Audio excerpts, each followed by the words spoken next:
50 years ago tonight, Anna threw herself off a bridge in Berlin. It wasn't her first brush with death, or even the most violent, but it was the only one that came at her hands. Anna's husband does not know this, however. She watches him, watching her, and she knows he sees only a fragile old woman who has waited too long for vindication. He sees the carefully cultivated image she presents to the world, a crown of thinning silver hair and tired blue eyes, age and confusion and a gentle aura of helplessness. This impression could not be further from the truth. She has been many things through the years, but helpless is not one of them. At the moment, however, Anna is simply impatient.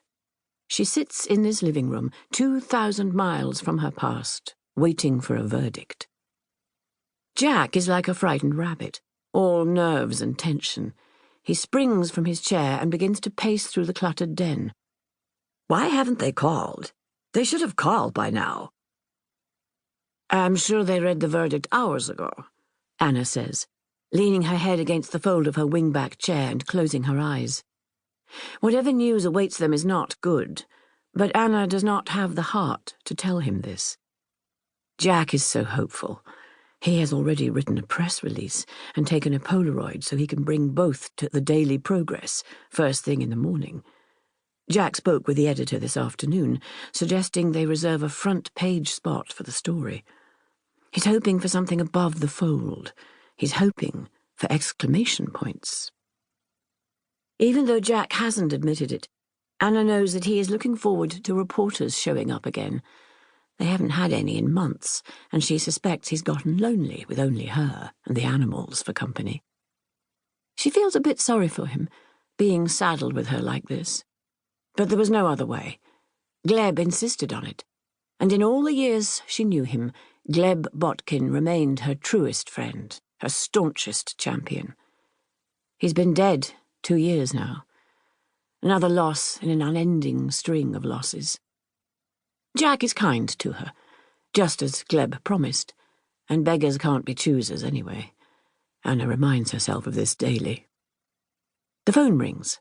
3 startling metallic alarms, and then Jack snatches it from the cradle. Manahan residence? A pause, and then, Yes, she's here. Hold on a moment. The cord won't stretch across the room, so Jack lays the receiver on the sideboard. He grins. It's from Germany. Who? The prince. He beams, then clarifies. There have been a number of princes in her life. Frederick. Anna feels a wild stab of anger at the name. She hasn't forgotten what Frederick did, hasn't forgotten the burn pile behind her cottage at the edge of the Black Forest. All those charred little bones. If the news had come from anyone else, she would take the call. I don't want to speak with him. But he knows why. I really think it's time you... Anna holds her hand up, palm out, a firm, final sort of motion. Take a message. Jack pouts but doesn't protest. He knows that arguing is futile. Anna does not change her mind. Nor does she forgive. He picks up the receiver again. I'm sorry, she doesn't want to speak right now. Why don't you give me the news? And then she watches Jack's countenance fall by tiny, heartbreaking increments.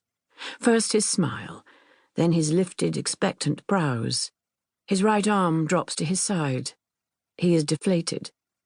I don't understand, he says finally, then clears his throat as though he has swallowed a cobweb. Write it down, Anna instructs, word for word. She doesn't want to interpret the verdict through his anger once he hangs up. Anna wants to know exactly what the appeals court has to say.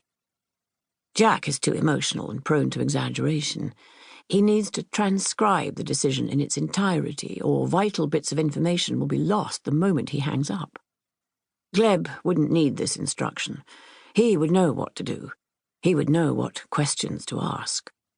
But Gleb is no longer here, and once again this reality leaves her feeling adrift. Let me write this down, Jack says, like it's his idea. She watches him shuffle through piles of paper on the cluttered sideboard, looking for a notebook with blank pages. Finding none, he grabs an envelope and turns it over. Go ahead, I'm ready.